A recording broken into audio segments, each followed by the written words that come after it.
Hello everybody, welcome back to Pharma Box. आज के lecture को शुरू करते हैं। सेल ट्रांसपोर्ट क्या होता है? जब भी किसी केमिकल को सराउंडिंग से, एक्सटर्नल सराउंडिंग से सेल के अंदर एंटर करना होता है तो वो सेल ट्रांसपोर्ट करता है। जब हमें घर से मार्केट जाना होता है या स्कूल जाना होता है या कॉलेज जाना होता है तो हम किसी न किसी ट्रांसपोर्टेशन के मीन को अडॉप्ट करते हैं। कोई पैदल जा रहा है, कोई टैक्सी कर रहा है, कोई बस के थ्रू जा रहा है, तो उसे भी ट्रांसपोर्टेशन के मीन में ही गिना जाता है। उसी तरह जब केमिकल बाहर से सेल के अंदर आता है तो वो अलग अलग मीन ऑफ ट्रांसपोर्टेशन को अडॉप्ट करता है। ठीक है, जैसे कि ये है केमिकल और ये है हमारा सेल। जब केमिकल बाहर से सेल के अंदर आता है तो वो किसी दरवाजे के थ्रू आता है जो कि सेल मेम्ब्रेन पे बना हुआ होता है। ये दरवाज़ा कुछ भी हो सकता है, ये आयन गेटेड हो सकता है, ये प्रोटीन की टनल हो सकती है या लिपिड की मेम्ब्रेन हो सकती है। ये डिपेंड करता है कि प्रोसेस कौन सी है। ठीक है, अगर सेल बाहर किसी केमिकल को अपने आप ही अंदर ले लेता है according to its concentration gradient तो वो पैसिव ट्रांसपोर्ट में आता है। ठीक है, पैसिव ट्रांसपोर्ट में एटीपी नहीं लगती, अपने आप ही ये सेल के अंदर चला जाता है। अगर वो केमिकल किसी डोर के थ्रू आ रहा है सेल के अंदर और सेल उसको एंट्री देने से पहले एटीपी का यूज़ कर रहा है, ठीक है, एटीपी का अगर यूज़ हो रहा है उसकी एंट्री से पहले कि इस दरवाजे से अगर अंदर आना है तो हमें ये एटीपी कंज्यूम करनी पड़ेगी, तभी वो केमिकल अंदर आ सकता है सेल के अंदर। तो ऐसे ट्रांसपोर्ट को हम कहते हैं एक्टिव ट्रांसपोर्ट। पर अगर ये केमिकल सिर्फ छोटे छोटे पार्टिकल्स में नहीं बल्कि पूरा का पूरा एक वेसिकल बना के, ठीक है, एक पूरा वेसिकल बना के, छोटा सा सेल की तरह बना के, और उसमें ढेर सारा लिपिड है या डीएनए है या फिर आरएनए है या फिर कोई भी कार्बोहाइड्रेट है, पूरा एक वेसिकल बना के खुद ब खुद पूरा ही ये सेल के अंदर इनगल्फ होके चला जाए, ठीक है, जैसे कोई खा नहीं लेता किसी को, वैसे इनगल्फमेंट हो जाए अगर इसकी, तो फिर ऐसा ट्रांसपोर्ट आता है अंडर बल्क ट्रांसपोर्टेशन के अंदर। ऐसे केमिकल को बल्क ट्रांसपोर्ट के थ्रू अंदर पहुंचाया जाता है सेल के अंदर। अब इसे अच्छे से समझते हैं। पैसिव ट्रांसपोर्ट ये ऐसा ट्रांसपोर्ट होता है जिसमें केमिकल को सेल के अंदर जाने के लिए एनर्जी का यूज़ नहीं होता, कोई स्पेशल एक्टिविटी भी नहीं होती। तो केमिकल बाहर से अंदर पहुंचता कैसा? ये पहुंचता है according to its concentration gradient. मतलब बाहर जो केमिकल है इसका कॉन्सेंट्रेशन बहुत हाई होता है, पैसिव के लिए हाई कॉन्सेंट्रेशन होता है यहाँ पर, और सेल के अंदर बहुत लो कॉन्सेंट्रेशन होता है। एटीपी तो यूज़ नहीं हो रही तो अपने आप ही केमिकल अंदर चला जाता है, राइट। तो ये जाता है कॉन्सेंट्रेशन के along, high concentration to lower concentration वो केमिकल मूव करता है। अब डिपेंड करता है कि ये दरवाज़ा कौन सा है पैसिव ट्रांसपोर्ट के लिए, ये दरवाज़ा कौन सा है। ठीक है, देखते हैं ये दरवाजे कौन कौन से हैं। पहला दरवाज़ा under passive transport is lipid membrane matrix. जो सेल की मेम्ब्रेन होती है ना बनी हुई, वो किसकी बनी होती है? सेल की मेम्ब्रेन बनी हुई होती है लिपिड की, बायलिपिड लेयर होती है।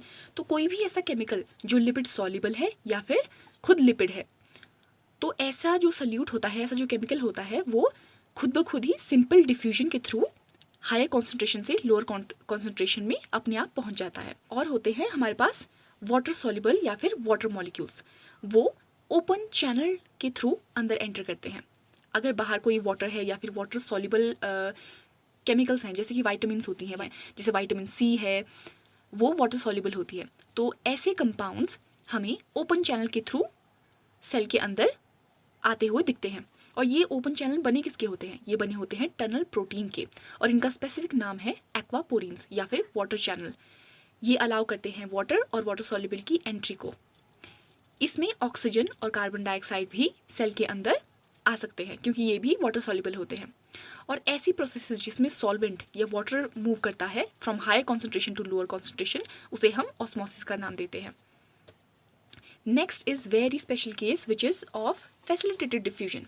अच्छा, तो हमने कहा कि ये जो हमारे पास पैसिव ट्रांसपोर्ट है उसमें एटीपी नहीं लग रही। अब आते हैं कुछ स्पेशल कंपाउंड्स जो कि इतने रिलेटेड होते हैं सेल के लिए, इंपॉर्टेंट होते हैं, पर उसके लिए सेल अपनी एनर्जी नहीं खर्च करना चाहता, तो वो एंटर करते हैं via facilitated diffusion. Facilitated diffusion को होने के लिए हमें दो चीज़ें चाहिए होती हैं, या तो परमेज एंजाइम या फिर गेटेड आयन चैनल। यहाँ पर अगर तो सेल मेम्ब्रेन के ऊपर परमेज एंजाइम लगा हुआ है तो वो क्या करेगा? रिलेटेड केमिकल के साथ रिएक्ट करेगा और प्रोडक्ट को अंदर सेल के अंदर भेज देगा। दूसरा होता है gated ion channel. Cell membrane के ऊपर कुछ चैनल प्रेजेंट होते हैं जिन्हें हम कहते हैं गेटेड आयन चैनल। वो डिपेंड करते हैं या तो वोल्टेज पे या लिगेंड पे या फिर मैकेनिकल नेचर पे, जो केमिकल का मैकेनिकल नेचर है, और ये बहुत स्पेसिफिक होते हैं। मतलब एक टाइप के केमिकल के लिए एक टाइप का गेट ही होता है, कोई दूसरा टाइप का केमिकल उस गेट के थ्रू अंदर एंटर नहीं कर सकता, ठीक है। इसी वजह से ये फैसिलिटेटेड डिफ्यूजन बहुत फास्ट होता है कंपेयर टू सिंपल डिफ्यूजन। और इसमें एक और स्पेशल चीज़ होती है कि इसमें सिर्फ आयन्स ही पास कर सकते हैं, ठीक है, इन चैनल्स के थ्रू, क्योंकि ये है गेटेड आयन चैनल, ये सॉल्ट के लिए नहीं करते। मतलब क्या है इसका मतलब है जैसे NaCl है, ये क्या है, ये सॉल्ट है। जब तक ये डिसोसिएट करके Na पॉजिटिव और Cl नेगेटिव नहीं बनाएगा, आयन्स नहीं बनाएगा, इसकी एंट्री इन गेटेड चैनल के थ्रू नहीं होगी अंडर पैसिव ट्रांसपोर्ट। सॉल्ट नहीं जा सकता यहाँ से अंदर, पर सॉल्ट के ions Na positive Cl negative ये जा सकते हैं। क्यों? क्योंकि ये है गेटेड आयन चैनल, ओके। और इसमें हमें देखने को मिलता है सैचुरेशन इफेक्ट। पैसिव ट्रांसपोर्ट में एक बहुत ही इंपॉर्टेंट चीज़ होती है, वो है सैचुरेशन इफेक्ट। हमने कहा कि कोई भी केमिकल है वो पास करेगा according to its concentration gradient, मतलब higher concentration to lower concentration. पर जैसे जैसे टाइम बीतता जाएगा, एक टाइम ऐसा आएगा कि कॉन्सेंट्रेशन दोनों जगह सेम हो जाएगी, यहाँ पर भी सेम हो जाएगी और यहाँ पर भी कॉन्सेंट्रेशन सेम हो जाएगी। उस टाइम पे ये ट्रांसपोर्ट अपने आप रुक जाएगा। क्यों? क्योंकि दोनों तरफ कॉन्सेंट्रेशन सेम है, तो कोई ग्रेडियंट बचा ही नहीं, ठीक है। तो उस टाइम क्या होता है कि सैचुरेशन इफेक्ट आ जाता है। उसी सैचुरेशन इफेक्ट की वजह से ये पूरा प्रोसेस स्टॉप हो जाता है। अब हम देखते हैं नेक्स्ट प्रोसेस, और वो है हमारे पास एक्टिव ट्रांसपोर्ट। मतलब ATP खर्च करनी पड़ रही है सेल को उस केमिकल को अंदर लाने के लिए। ये सेल है, बाहर एक केमिकल है, सेल चाहता है कि वो केमिकल सेल के अंदर आए, तो सेल को खर्च करनी पड़ेगी ATP, और उसी ATP को खर्च करने के लिए हमें एक्टिव ट्रांसपोर्ट में एंटर करना पड़ता है। इसमें होती है ATP is required, special activity होती है, मतलब स्पेशल कैरियर्स होते हैं, दरवाजे स्पेशल होते हैं इसके लिए, जैसे फैसिलिटेटेड डिफ्यूजन में थे। दूसरी बात, ये काम करता है against concentration gradient. Passive transport में हमने देखा कि higher concentration to low concentration जाता है प्रोडक्ट, कोई भी केमिकल, पर एक्टिव ट्रांसपोर्ट में ऐसा नहीं होता, उसमें lower concentration to higher concentration जाता है। इसे हम अपहिल ट्रांसपोर्ट भी कहते हैं, और इसमें भी सैचुरेशन काइनेटिक देखी जाती है। मतलब अगर दोनों जगह सेम कॉन्सेंट्रेशन हो गया तो कोई मूवमेंट ऑफ मॉलिक्यूल नहीं होगी। स्पेशल कैरियर प्रोटीन, मतलब जो दरवाजे होते हैं सेल मेम्ब्रेन के ऊपर, वो चाहिए होते हैं इसके लिए, और इसमें दोनों ही आयंस और नॉन इलेक्ट्रोलाइट दोनों पास कर सकते हैं वाया एक्टिव ट्रांसपोर्ट, ओके।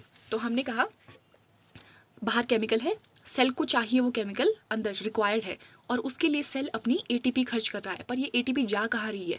हमने कहा कि बाहर केमिकल है, पर वो केमिकल कैसा है? बहुत कम कॉन्सेंट्रेशन में है, लो कॉन्सेंट्रेशन में है, ठीक है, और अंदर उसकी कॉन्सेंट्रेशन हाई भी हो सकती है, ठीक है। पर फिर भी सेल को वो चाहिए, वो केमिकल ज़रूरी है उस सेल के लिए। मान लीजिए आपके पास पूरा केक था, आपने पूरा केक उसका बहुत बड़ा पोर्शन खा लिया और सिर्फ एक पीस रह गया, उसका छोटा सा पीस रह गया केक का। आप अभी भी उसको खा सकते हो, क्यों? क्योंकि लालच है या फिर खाना है। Most importantly the thing is कि आपको भूख लगी है और वो आपका खाना है। उसी तरह सेल को भी भूख लगी है, चाहे बाहर वो कॉन्सेंट्रेशन में कम हो, चाहे वो छोटा सा पीस है केक का, पर आपको वो खाना ही खाना है।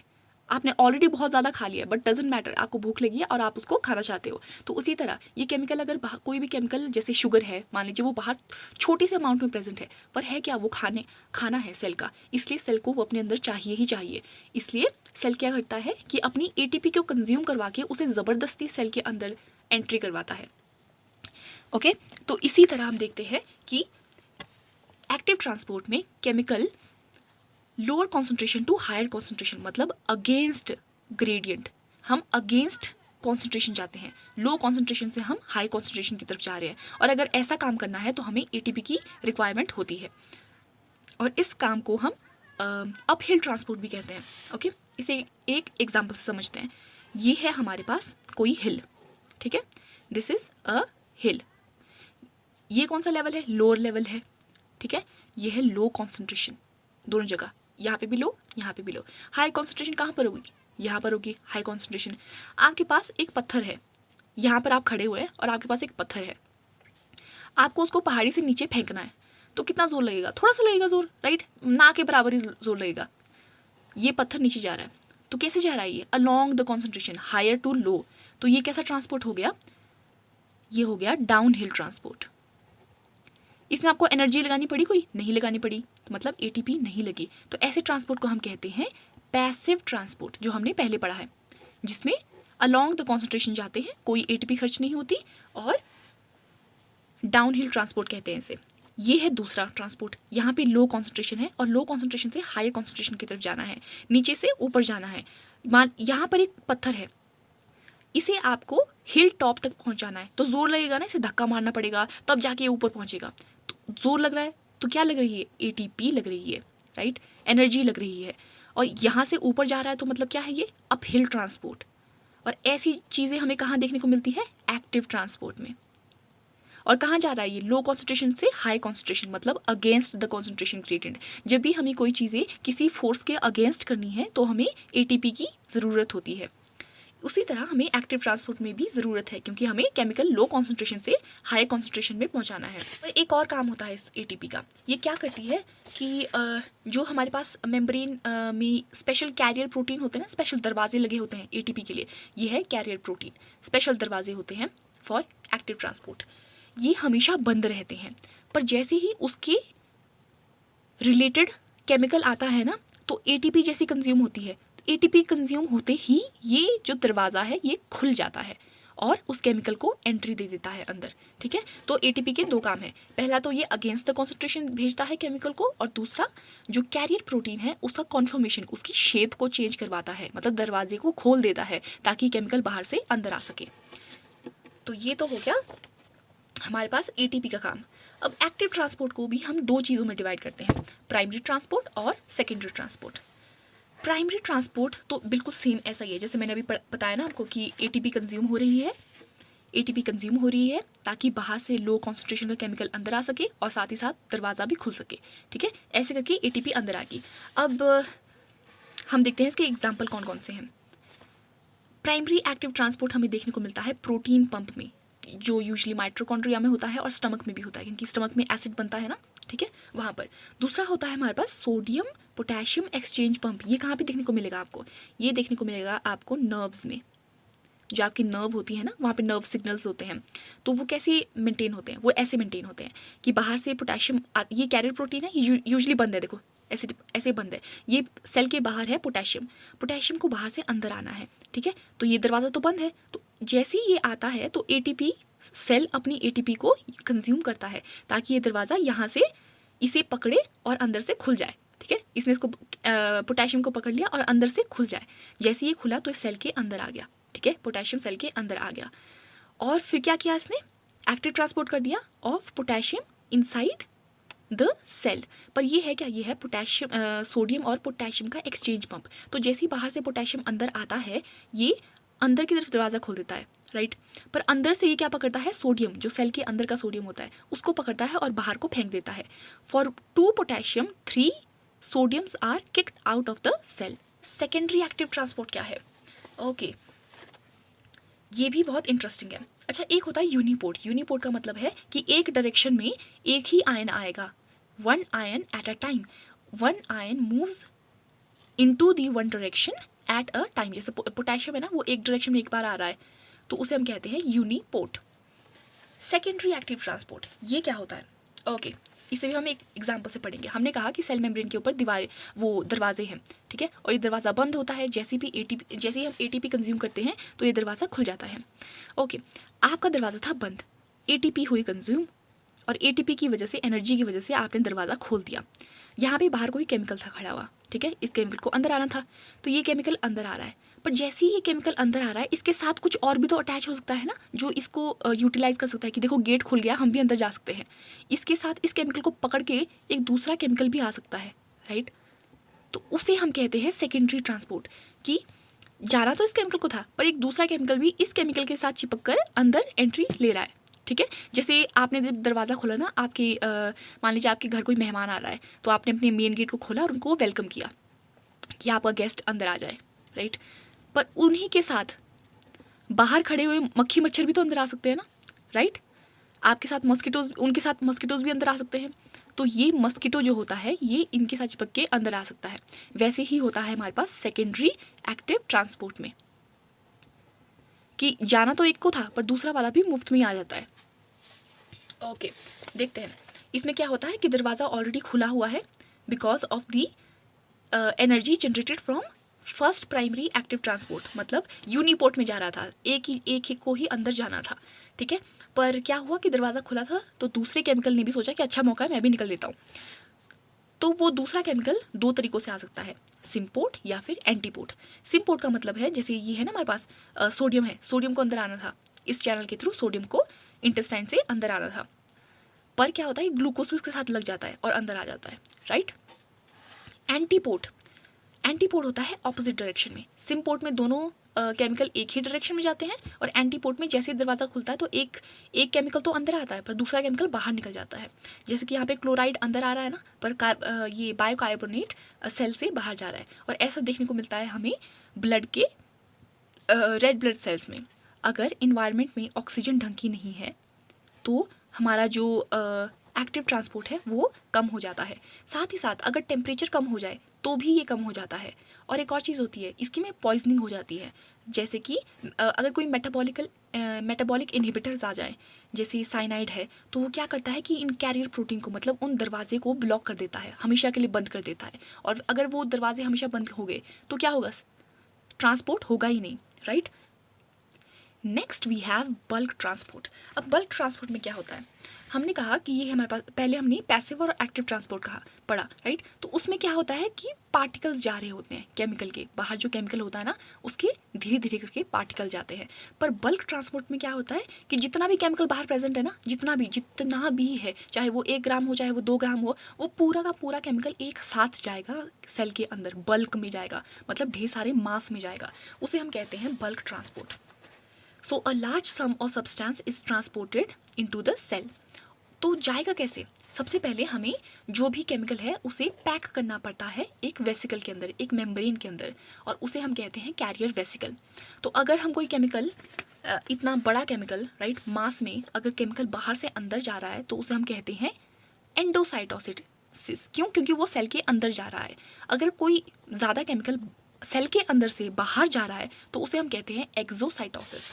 Okay, endocytosis, inward transport into the cell, outward होता है हमारे पास एक्सोसाइटोसिस। और ऐसी चीज़ें हमें यूजुअली दिखती हैं सिक्रीटरी या फिर एक्सक्रीटरी सेल्स में। ओके, तो उसमें हमें 2 प्रोसेसेस पढ़नी पड़ती है, पिनोसाइटोसिस या फिर पोटोसाइटोसिस भी कहते हैं इसे। इसका मतलब है सेल ड्रिंकिंग। इसमें हमेशा आपको फ्लूइड मैटर लेना पड़ेगा, ठीक है। और कोई भी डिजॉल्व्ड आयंस है, डिजॉल्व फॉर्म में शुगर है, अमाइनो एसिड है, पानी की तरह है, ठीक है, तो वो वेसिकल बना देते हैं बाहर। और उन वेसिकल का डायमीटर यूजुअली 100 से 200 नैनोमीटर के बीच में होना ही चाहिए। तो जैसे ही ये वेसिकल बनाते हैं ना, उस वेसिकल का नाम पड़ जाता है पिनोसोम। क्यों? क्योंकि वो फ्लूइड मैटर में है। तो इन पिनोसोम को सेल के अंदर आना पड़ता है। कैसे? Via cell membrane invagination. ये जो सेल मेम्ब्रेन है ना, इसके बाहर आती है और इन्वेजिनेट करती है, मतलब सेल के अंदर अंदर जाना शुरू करती है। धीरे धीरे अंदर जाती है और पूरा मास ही इसका ऐसा हो जाता है। वो पूरा पिनोसोम टाइम के साथ साथ ऐसा बन जाता है, ठीक है। पूरी सेल मेम्ब्रेन ने इसको सराउंड कर दिया है यहाँ पे। और अंदर क्या है? केमिकल का वेसिकल है। धीरे धीरे ये केमिकल वेसिकल पूरा अंदर जाके रप्चर करता है और उस पानी को, जो फ्लूइड फॉर्म में आपका केमिकल था, उसे रिलीज कर देता है सेल के अंदर। तो इस प्रोसेस को हम कहते हैं pinocytosis. Okay, next we have phagocytosis. पहले तो हमने पढ़ा पिनोसाइटोसिस में कि सिर्फ फ्लूइड, मतलब जो पानी जैसा केमिकल है वो आता है। पर अगर कोई सॉलिड केमिकल है उसे सेल के अंदर आना है बल्क में, तो कैसे आएगा? वो आएगा वाया फैगोसाइटोसिस। फैगोसाइटोसिस देखने को मिलती है हमें WBCs में और लिम्फोसाइट्स में, जो कि वाइट ब्लड सेल्स होते हैं ना, सोल्जर सेल्स होते हैं, उसमें देखने को मिलती है। इसे हम कहते हैं सेल ईटिंग। इसमें क्या आता है? सॉलिड मैटर आता है। ये सॉलिड मैटर कुछ भी हो सकता है, ये फूड हो सकता है, ये कोई फॉरेन पार्टिकल हो सकता है, पैथोजन भी हो सकता है, ठीक है। तो पहले हम बनाते हैं वेसिकल, और वेसिकल का नाम पड़ता है फैगोजोम, जिसका डायमीटर होता है 1 से 2 माइक्रोमीटर तक, ठीक है। तो ये आ गया बाहर, कोई सॉलिड पार्टिकल है, सेल ने इन्वेजिनेट किया और ये सेल के अंदर आ गया। इसने क्या बना दिया? फैगोजोम। अंदर सॉलिड पार्टिकल है तो ये रिलीज होगा, राइट। रिलीज होगा तो खाना है ना ये सॉलिड, तो इसे क्या करना पड़ता है? कंज्यूम करना पड़ता है, डाइजेस्ट करना पड़ता है। इसलिए ये लाइसोसोम के साथ कंबाइन कर देता है।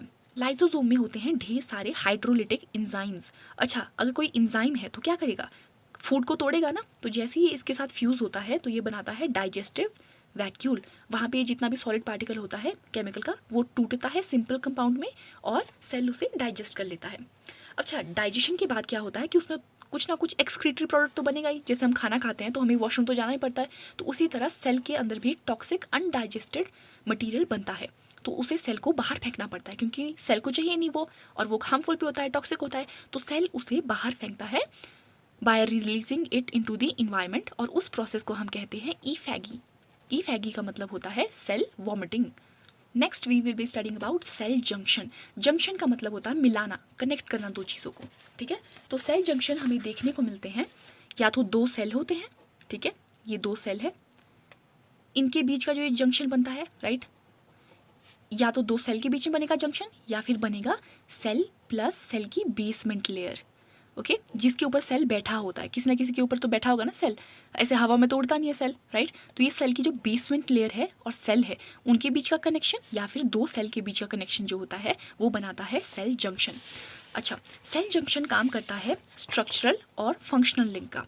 ये इसका मतलब क्या है, पहले तो स्ट्रक्चरल लिंक बनाता है, जैसे हमारे पास मान लीजिए ये लैंड मास है, ये भी कोई लैंड मास है, ठीक है, ये लैंड मास है, ये भी लैंड मास है, और यहाँ पे बीच में रिवर बह रही है, ठीक है, रिवर बह रहा है, आपको इस लैंड मास को कनेक्ट करना है इसके साथ, तो आप क्या करोगे, यहाँ पे आप कोई ब्रिज बना दोगे, राइट, यहाँ पे आपने एक ब्रिज बना दिया, तो इस ब्रिज की वजह से इसका और इसका स्ट्रक्चर मिल गया, राइट, तो ये स्ट्रक्चरल लिंक हो गया, पर साथ ही साथ ये फंक्शनल लिंक भी हो गया, मतलब इसके थ्रू ट्रांसपोर्टेशन होने लगे, ट्रक जाने लगे, यहाँ से ह्यूमन बींग जाने लगे, और उनका काम भी बढ़ने लगा, जैसे मान लीजिए इसका घर यहाँ पर है पर उसकी दुकान यहाँ पर है, ठीक है, तो उसके लिए फंक्शनल लिंक भी हो गया है, स्ट्रक्चर के साथ साथ फंक्शनल लिंक भी हो गया।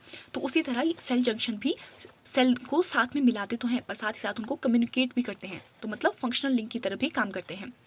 और सेल जंक्शन जो होते हैं ना, सारे एनिमल टिश्यू में प्रेजेंट होते हैं, चाहे वो न्यूरल टिश्यू, चाहे मस्कुलर टिश्यू, चाहे कार्डियक टिश्यू, हर सेल के टिश्यू में आपको सेल जंक्शन देखने को मिलेंगे। अब इनके टाइप्स के बारे में पढ़ते हैं। सबसे पहला है हमारे पास टाइट जंक्शन। टाइट जंक्शन को दूसरा नाम है जोन्युला ऑक्लूडेंस। जोन्युला मतलब ग्रीक वर्ड है, जंक्शन को ग्रीक में हम जोन्युला कहते हैं, और ऑक्लूडेंस का मतलब है बहुत टाइटली पकड़ा हुआ, ठीक है। तो जब भी हमारे पास दो सेल बहुत टाइटली मिल जाते हैं, उनके बीच में जंक्शन बनता है, तो उसे हम कहते हैं टाइट जंक्शन। ओके, ये दो हमारे पास सेल है, यहाँ पे आ गई इनकी सेल मेम्ब्रेन, ठीक है, और इनके बीच में आ गया कुछ प्रोटीन बनी हुई है, उस प्रोटीन का नाम है टाइट जंक्शन प्रोटीन, और साथ ही साथ इस सेल की मेम्ब्रेन और इस सेल की मेम्ब्रेन, ये तीनों पार्ट मिला के बनाते हैं हमारे पास टाइट जंक्शन। जहाँ पर भी दो सेल टाइटली बंधे हुए होंगे ना, तो यहाँ उन पर कोई भी लीकेज नहीं हो सकती, ठीक है, इसीलिए हमें ऐसे जंक्शन देखने को मिलते हैं यूरिनरी ब्लैडर में, ताकि यूरिन बॉडी में लीक आउट ना हो सके, okay. Next junction we have is gap junction, ठीक है। गैप जंक्शन बहुत इंपॉर्टेंट है, one of the most important junction is gap junction. ये कम्युनिकेट करवाने में बहुत हेल्प करता है एक साइटोप्लाज्म से दूसरे साइटोप्लाज्म के लिए, रैपिड आयन ट्रांसफर के लिए, चाहे वो स्मॉल मॉलिक्यूल हो चाहे बिग मॉलिक्यूल्स हो, ईजिली ट्रांसफर हो सकते हैं वाया गैप जंक्शन, ओके। तो देखते हैं ये है क्या, ओके। ये दो सेल हैं हमारे पास, सेल के अंदर होती है एक ऑर्गेनली, उसका नाम है एंडोप्लाज्मिक रेटिकुलम। वो एंडोप्लाज्मिक रेटिकुलम दोनों सेल के एक्सटेंड कर देते हैं अपने आप को एक सेल से दूसरे सेल के लिए, और बनाते हैं डेस्मोटेब्यूल, ठीक है। ये डेस्मोटेब्यूल अंदर से खाली होते हैं, पाइप की तरह होते हैं, तो उसके थ्रू क्या होता है कि कोई भी केमिकल हो ना, कोई भी मॉलिक्यूल हो, वो एक सेल से दूसरे सेल को ईजिली ट्रांसफर हो सकता है, इसके थ्रू ईजिली जा सकता है। अब इसका साइज इतना बड़ा होता है कि डजंट मैटर कि छोटा मॉलिक्यूल है या बड़ा मॉलिक्यूल है, कोई भी इसके थ्रू ट्रांसपोर्ट कर सकता है अपने आप को। इंटर डिजिटाइजेशन, इंटर का मतलब होता है बिटवीन, डिजिट का मतलब होता है जैसे उंगलियां होती है, लाइक फिंगर लाइक प्रोसेसेस। तो इसमें क्या होता है कि दो सेल हैं हमारे पास, ओके, और उनकी जो सेल मेम्ब्रेन्स है ना, वो ऐसे इन्वेजिनेट करती हैं, फिंगर लाइक प्रोसेसेस बना देती हैं एक दूसरे में और इनगल्फ हो जाती है, ठीक है, जैसे ये फिंगर लाइक प्रोसेस है ना, और धीरे धीरे करके ऐसे एक दूसरे में अटैच हो जाती हैं, ओके। तो ऐसे करने से क्या हुआ, सबसे पहली बात तो सरफेस एरिया बढ़ गया। जैसे देखो यहाँ पे सेल मेम्ब्रेन है, कितनी होगी, ज़्यादा से ज़्यादा 3 सेंटीमीटर, पर यहाँ पे देखो इसे आपको पूरा मेजर करना पड़ेगा, यहाँ से लेकर यहाँ तक, ठीक है, और जितनी भी है राउंड है, इसको सीधा कर दोगे तो कितना ज़्यादा हो जाएगा, ऑलमोस्ट 15 सेंटीमीटर हो जाएगा। तो क्या बढ़ा, सरफेस एरिया बढ़ा। जितना सरफेस एरिया बढ़ेगा उतनी ही ज़्यादा मॉलिक्यूल्स यहाँ से दूसरे सेल में जा सकते हैं, राइट। तो वैसे करके ये सरफेस एरिया बढ़ाता है, सेल की जो केमिकल्स हैं उनको एक दूसरे में ट्रांसपोर्ट होने के लिए ज़्यादा एरिया देता है, अडेशन बढ़ाता है, साथ ही साथ ये टाइट प्रोसेसेस होती है, इनके बीच में गैप नहीं दिखेगा आपको, ये तो मैंने दिखाया थोड़ा सा ताकि इजी प्रेजेंटेशन हो सके, पर इनके बीच में गैप नहीं होता, ये बिल्कुल ऐसे टाइटली बंधी होती है। तो टाइट होती है तो इसमें भी लीकेज नहीं होती है। Next we have intercellular bridges. ये भी इंटर डिजिटाइजेशन की तरह ही होते हैं, पर होते कैसे हैं, सिमिलर नहीं होते, फ़र्क होता है इनमें। देखो इसमें डिजिट्स बनी थी ना, ये बिल्कुल टाइटली थी एक दूसरे के साथ पैक्ड, इसमें ये टाइटली पैक्ड नहीं होती, इनके बीच में आपको स्पेस दिखेगा। ओके, जैसे ये देखो इंटरसेलुलर स्पेस भी है और इनके बीच में भी इतना ज़्यादा जंक्शन नहीं है। जैसे ये तो पूरी पूरी है ना, यहाँ से लेकर यहाँ तक, पर ये इतनी होती है। जैसे ये इंटर डिजिटाइजेशन है, ये तो पूरी है ऐसे कनेक्टेड है, पर ये है हमारे पास इंटरसेलुलर ब्रिजेस होते हैं इतने से कनेक्टेड, बस इतने से कनेक्टेड, और आपको बीच में स्पेस दिखेगी। और ये स्पेस जो होती है इसकी वजह से इसमें टाइट जंक्शन नहीं होते, मतलब लीकेज हो जाती है, और साथ ही साथ इनके नंबर भी कम होते हैं। Next junction and very important junction is adhering junction. Adhering junction का मतलब है एक दूसरे के साथ चिपकना। ओके, तो ये काम करता है सीमेंटिंग फंक्शन का। इसे हम फर्दर डिवाइड कर सकते हैं 3 पार्ट में, जोनुलर एडहेरेंस, डेस्मोसोम और हेमीडेस्मोसोम में। जोनुलर का मतलब है जंक्शन और एडहेरेंस का मतलब है टू सीमेंटिंग का फंक्शन करना। ओके, तो ये है हमारे पास 2 सेल। ओके, ये सेल की मेम्ब्रेन है, ये बड़ा सा सेल है, बस मैं थोड़ा सा दिखा रही हूँ। ओके, ये 2 बड़े सेल हैं, ठीक है, ये है इनकी सेल मेम्ब्रेन। तो सेल मेम्ब्रेन में क्या होता है कि ऐसा करके थोड़ा सा ऐसा लॉन्गिट्यूडनल सा डेंस प्रोटीन का प्लाक यहाँ पे बनना शुरू हो जाता है, डेंस प्रोटीन प्लाक। यहाँ से इस प्रोटीन प्लाक से निकलती हैं कुछ माइक्रोफाइबर्स जो बनी होती है एक्टिन प्रोटीन की दोनों तरफ, और ये सिक्रीट करता है एक गम लाइक सब्सटेंस, एक गोंद की तरह सब्सटेंस सिक्रीट करता है जो कि बना होता है ग्लाइकोप्रोटीन का। ओके, ये तो इसकी वजह से ये दोनों सेल इस ग्लाइकोप्रोटीन की वजह से ये पूरे चिपक जाते हैं, और इस पूरे एपरेटस को, इस पूरे तामझाम को हम नाम देते हैं जोनुलर एडहेरेंस। ये काम करता है एंकरेज का, मतलब अगर एक सेल को दूसरे सेल से चिपका के रखना है। Next we have desmosome. Desmosome भी एडहेरेंस की तरह ही है, बस थोड़ा सा मॉडिफिकेशन है इसमें। ठीक है, देखो इन दोनों के डायग्राम सेम है, बस थोड़ा सा मॉडिफिकेशन है, और वो है कि यहाँ पे तो ये जो प्रोटीन के प्लाक थे ये ऐसे लॉन्गिट्यूडनल थे, पर यहाँ पर ये डिस्क लाइक हो जाते हैं और थिक होते हैं, बहुत थिक होते हैं। ठीक है, यहाँ पे जो माइक्रोफाइब्रल्स आई थी ना वो बहुत पतली थी क्योंकि वो बनी हुई थी एक्टिन प्रोटीन की, पर इनकी जो ये फिब्रिल्स हैं उनको नाम देते हैं टोनोफिब्रिल का, और वो बहुत मोटी होती हैं, डेंस होती हैं और बनी हुई होती हैं कैरेटिन प्रोटीन की। ठीक है, तो ये भी ग्लाइकोप्रोटीन को सिक्रीट करते हैं, पर ग्लाइकोप्रोटीन में ऐसे बार लाइक स्ट्रक्चर बने होते हैं, ऐसे स्टिक बनी होती है। ये भी एंकरिंग का ही काम करता है, मतलब चिपकने का काम करता है, सीमेंटिंग का काम करता है। Next we have hemidesmosome. तो इसमें क्या होता है कि जो मैंने पहले डेस्मोसोम कहा था ना, पढ़ा था ना, उसका हेमी मतलब उसका आधा कर दो, सिंगल साइड डेस्मोसोम इज हेमीडेस्मोसोम। इसमें क्या होता है कि ये चीज़ है ना, इसको बस हटा दो। अच्छा, तो आधा क्यों कर रहे हैं? क्यों? क्योंकि यहाँ पे 2 सेल मिल रहे थे एक दूसरे से, पर यहाँ पे 2 सेल नहीं मिल रहे। यहाँ पे एक सेल है और दूसरा है हमारे पास acellular non living basement layer. ठीक है, तो जब किसी सेल को बेसमेंट लेयर के साथ अडहेर करना होता है, सीमेंटिंग करनी होती है, चिपकना होता है, तो वो हेमीडेस्मोसोम का सहारा लेता है। और इसमें भी सब कुछ सेम है, डिस्क लाइक प्लाक है, टोनोफिब्रिल्स बने हुए हैं जो कि कैरेटिन के हैं, और इंटरसेलुलर प्रोटीन है जो कि बाइंड करती हैं acellular non living basement membrane से। Next we will be talking about cell communication. Cell communication को हम सेल सिग्नलिंग भी कहते हैं। इसमें क्या होता है कि जब भी सेल को बाहर से कोई सिग्नल आता है, कोई स्टिमुलाई आता है, तो वो उसे रिसीव करता है वाया रिसेप्टर, उसे सिग्नल को इंटरप्रेट करता है और अपना रिस्पॉन्स देता है बाकी दूसरे सेल्स को।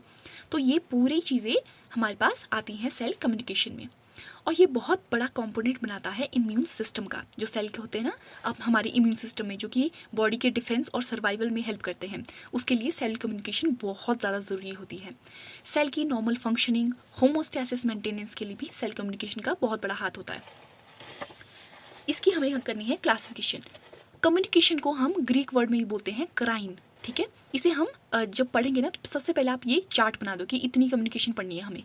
तो पहली कम्युनिकेशन है हमारे पास पैरा, और उसमें लगा दो crine, paracrine. Next is autocrine, उससे बाद पढ़ेंगे हम endocrine, exocrine, heterocrine and direct communication. उसे भी हमने डिवाइड किया है गैप जंक्शंस और साइनेप्सेस में। ठीक है, तो शुरू करते हैं। सबसे पहले आया हमारे पास पैराक्राइन। पैरा का मतलब होता है नियर बाय। जब भी एक सेल को अपने साथ वाले सेल को सिग्नल भेजना होता है तो वो पैराक्राइन कम्युनिकेशन का यूज़ करता है।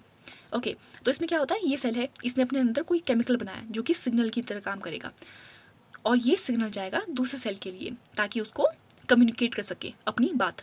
तो ये कर क्यों रहा है ऐसे? मान लीजिए ये वाला सेल इन्फेक्ट हो चुका है, इसके अंदर वायरस का इन्फेक्शन हो चुका है, तो ये बहुत ख़राब हो गया, राइट, और बहुत अनहेल्दी हो गया। पर ये वाला इसके साथ वाला सेल है ना, उसमें भी इन्फेक्शन नहीं हुआ, वो हेल्दी है। तो ये वाला सेल चाहता है कि ये साथ वाला सेल बच जाए, तो क्या करता है कि अपने अंदर एक केमिकल बनाता है, उसका नाम है इंटरफेरॉन्स, और उन इंटरफेरॉन्स को सराउंडिंग में रिलीज़ कर देता है। अब जैसे ही इस इंटरफेरॉन्स सराउंडिंग में आएंगे, इसे इस सेल का रिसेप्टर रिसीव करेगा और पता लगाएगा कि अच्छा यहाँ पे ये वायरस का इन्फेक्शन हो चुका है। फिर ये अपने आप के लिए क्या करता है कि सर्वाइवल मेजर्स बनाता है, अपने आप को प्रोटेक्ट करना शुरू कर देता है। ये ऐसी सिग्नलिंग आती है पैराक्राइन सिग्नलिंग में, ठीक है। Next we have autocrine. जब सेल अपने आप को ही सिग्नल भेजे तो उसे हम ऑटोक्राइन कम्युनिकेशन कहते हैं। ऐसा होता कब है? ऐसा होता है सेल ग्रोथ या सेल डेथ के लिए, ठीक है। जैसे सेल को एक फेज से दूसरे फेज में जाना है तो क्या करता है कि डीएनए सिग्नल भेजता है किसी प्रोटीन की फॉर्म में, और वो प्रोटीन की फॉर्म बाहर जाती है। और बाहर जा क्यों रही है? क्यों? क्योंकि सिग्नल बाहर की मेम्ब्रेन में है। आप कहोगे ना कि अपने आप को सिग्नल भेज रहा है, तो बाहर से क्यों भेज रहा है? क्योंकि रिसेप्टर्स ही बाहर है, रिसेप्टर्स के अंदर नहीं है, ओके। तो ये केमिकल बन गया किसी भी सिग्नल की फॉर्म में, ये सेल ने बाहर रिलीज़ किया। जैसे ये बाहर रिलीज़ हुआ तो ये रिसेप्टर्स हैं, ये वाई की तरफ फॉर्म में लगे हैं ना, ये रिसेप्टर्स हैं। इन्होंने रिस्पॉन्स लिया और अंदर भेजा सेल की तरफ। इसके बाद क्या हुआ कि सेल ने एक ग्रोथ फेज से दूसरे ग्रोथ फेज में मूव करना शुरू कर दिया। उसी तरह सेल डेथ भी होती है, ठीक है। इसे हम कहते हैं apoptosis, right. Next we have endocrine. Endocrine तो सबने ही पढ़े हैं। एंडोक्राइन का मतलब होता है कि जब सेल जो सिग्नल है ना वो ब्लड में भेज देता है। ये सेल है, ये बाहर ब्लड जो बह रहा होता है, बॉडी फ्लूइड होते हैं, उनमें डायरेक्टली अपना सिग्नल भेज देता है। क्यों? क्योंकि जो टारगेट सेल होता है ना बहुत दूर होता है। ऑटोक्राइन में तो खुद ही था टारगेट, पैराक्राइन में पास था टारगेट। पर मान लीजिए सेल यहाँ पर है, ओके, आपका कोई सेल है वो है ब्रेन में, ठीक है। ये सेल है आपके पास ब्रेन में, और इसने एक केमिकल बनाया, और वो केमिकल है सिग्नल, राइट। उस सिग्नल को ये भेजना चाहता है इंटेस्टाइन को। तो कैसे भेजेगा? पास तो है नहीं सेल, ये तो बहुत दूर है, तो ये ब्लड के थ्रू ही भेजेगा या फिर किसी बॉडी फ्लूइड के थ्रू। तो इंटेस्टाइन के सेल को भेजने के लिए ये ब्लड का यूज़ करता है। तो कोई भी सेल जब अपने केमिकल को डायरेक्टली ब्लड स्ट्रीम में भेजता है दूर के टारगेट सेल को टैकल करने के लिए, उसे हम एंडोक्राइन सिग्नलिंग में गिनते हैं। और इसमें यूजुअली जो सिग्नल्स होते हैं वो हार्मोन की फॉर्म में भेजे जाते हैं, ठीक है। और ऐसे सेल्स डक्टलेस सेल्स होते हैं। एग्जाम्पल है इसका थायराइड, थाइमस, हाइपोथैलेमस और parathyroid glands. Next we have exocrine. Exocrine का मतलब है कि जो आपका सेल है वो अपना सिग्नल डायरेक्टली टारगेट सेल तक पहुंचाना चाहता है, पर वो टारगेट सेल थोड़ा दूर है, तो कैसे पहुंचाएगा? वो पहुंचाएगा वाया डक्ट, ओके। ये है हमारे पास सेल, और इसके पास यहाँ पर कोई दूसरा सेल है। ये दूर तो है पर उतना भी दूर नहीं है। ये तो बहुत दूर हो गया ना, ब्रेन से इंटेस्टाइन कितना दूर हो गया बॉडी के हिसाब से देखा जाए। ये सेल है मान लीजिए पैनक्रिया में है, ठीक है, और यहाँ पर है हमारे पास इंटेस्टाइन। तो ये तो नज़दीकी होते हैं। देखो ये है हमारे पास इंटेस्टाइन, और यहाँ पर होता है हमारे पास पैनक्रिया का ग्लैंड। अब पैनक्रिया यहाँ पर है और इंटेस्टाइन यहाँ पे, तो नज़दीकी है। तो क्या करता है कि एक डक्ट बनाता है। डक्ट मतलब एक छोटी सी यहाँ पे पाइप जैसी होती है पैनक्रिया में, और डायरेक्टली अपना सिक्रीशन इंटेस्टाइन के अंदर पोर कर देता है। तो ये जाता है वाया डक्ट, पर ये ब्लड के अंदर नहीं जा रहा, ठीक है, वाया डक्ट जा रहा है ये सिग्नल, ये हार्मोन। तो वो आते हैं हमारे पास एक्सोक्राइन कम्युनिकेशन में। जो सेल है ना जो सिग्नल भेज रहा है वो यूनिसेलुलर भी हो सकता है जैसे म्यूकस सेल है, और मल्टी सेलुलर भी हो सकता है जैसे क्रिप्स ऑफ लिबरकन है, ब्रूनर्स ग्लैंड है, वो भी एक्सोक्राइन में आते हैं।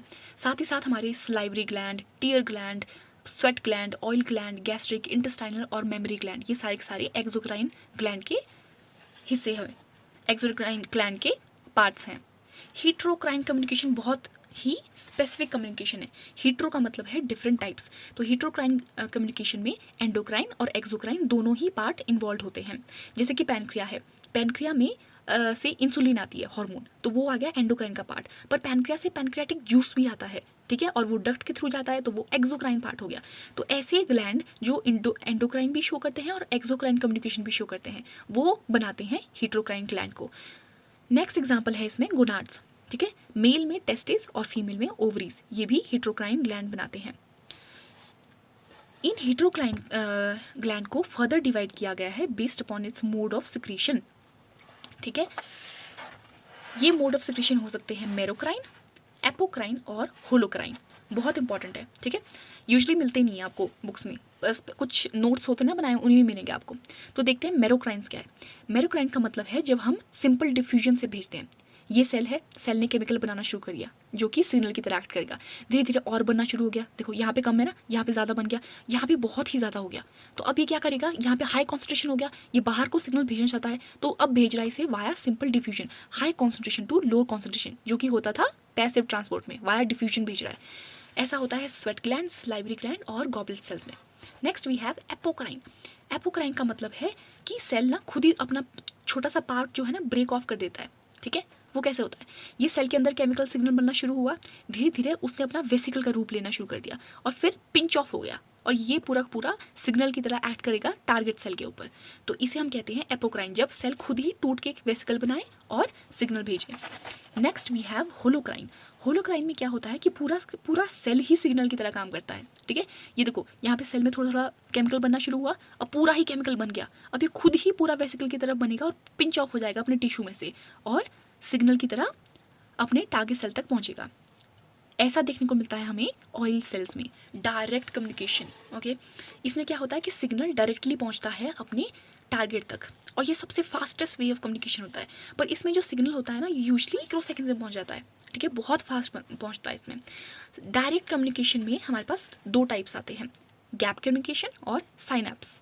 गैप कम्युनिकेशन में हमारे पास आता है गैप जंक्शन, ठीक है। हमने पहले पढ़ा था ना कि एंडोप्लाज्मिक रेटिकुलम से गैप जंक्शन बनते हैं, डेस्मोटिब्यूल्स, जिसे आप डायरेक्टली केमिकल्स को एक सेल से दूसरे सेल की तरफ भेज सकते हैं। तो ये तो आता है गैप कम्युनिकेशन में। दूसरा है हमारे पास साइनैप्स। साइनैप्स का मतलब होता है कोई भी area of functional contact, structural contact नहीं है, फंक्शनल कॉन्टैक्ट है। तो साइनैप्स हमें यूजली देखने को मिलते हैं न्यूरॉन्स में, क्यों, क्योंकि उन्हीं में सबसे ज़्यादा फास्ट कम्युनिकेशन होती है। साइनैप्स होते हैं दो टाइप के, इलेक्ट्रिकल और केमिकल। इलेक्ट्रिकल बहुत कम मिलेंगे, वेरी रेयर टू फाइंड, और ये होते कैसे हैं, बहुत फास्ट होते हैं। इलेक्ट्रिकल इसलिए क्योंकि इसमें इलेक्ट्रॉन इन्वॉल्व होते हैं एज अ सिग्नल, ठीक है। तो ये इतने फास्ट होते हैं कि इन्हें रेगुलेट नहीं कर सकते। जितने में आपको इनके ऊपर रेगुलेशन या इनके ऊपर कोई प्रिवेंशन लगाना चाहोगे ना, उतने में सिग्नल चला भी जाता है, ठीक है, इसलिए they can not be regulated. Electrical synapse में मिले हुए होते हैं गैप जंक्शन, उनके साथ मिल के बनाता है इलेक्ट्रिकल साइनैप्स।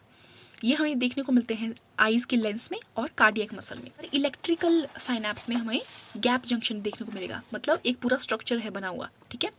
पर इलेक्ट्रिकल साइनैप्स इतने कम होते हैं कि वो रेयर होते हैं ढूंढना बॉडी में, ठीक है। ये हमारे पास प्री साइनेप्टिक न्यूरॉन है, यहाँ पे कोई सिग्नल है इलेक्ट्रिकल फॉर्म में, ठीक है, इलेक्ट्रॉन की फॉर्म में। अब इलेक्ट्रॉन को इससे दूसरे सेल में जाना है, तो ये बीच में गैप जंक्शन बना देता है और अपने सिग्नल को इस डायरेक्शन में भेज देता है, ठीक है। अब देखते हैं chemical synapse, very commonly found cerebral cortex में, पूरे ब्रेन में, स्पाइनल कॉर्ड में, बॉडी की नर्व्स में आपको केमिकल साइनैप्स ही देखने को मिलेगा। ये स्लो होता है कंपेयर टू इलेक्ट्रिकल साइनैप्स, ठीक है। इसमें इलेक्ट्रिकल साइनैप्स में क्या थे, इलेक्ट्रॉन इन्वॉल्व थे, पर यहाँ पे न्यूरोट्रांसमीटर एक्ट करता है सिग्नल को ले जाने के लिए, ठीक है। तो ये है हमारे पास प्री साइनेप्टिक न्यूरॉन, ओके। और यहाँ पे ऊपर से इम्पल्स आई, ये सिग्नल आया, सिग्नल ने इस वेसिकल के ऊपर एक्ट किया और इस वेसिकल ने अपना न्यूरोट्रांसमीटर बाहर रिलीज कर दिया। देखो ये न्यूरोट्रांसमीटर बाहर रिलीज हो गया केमिकल की फॉर्म में। ये है साइनैप्स, जो कि है फंक्शनल लिंक, ठीक है। जैसे ही न्यूरोट्रांसमीटर यहाँ पर रिलीज हुआ, दूसरे सेल के ऊपर रिसेप्टर लगे हुए थे, उनके ऊपर चिपक गया वो न्यूरोट्रांसमीटर और उसने अपना सिग्नल दूसरी डायरेक्शन में नेक्स्ट सेल के लिए भेज दिया, ठीक है। ऐसे ही हमारा केमिकल साइनैप्स काम करता है। So that's all for today, thank you and have a good day.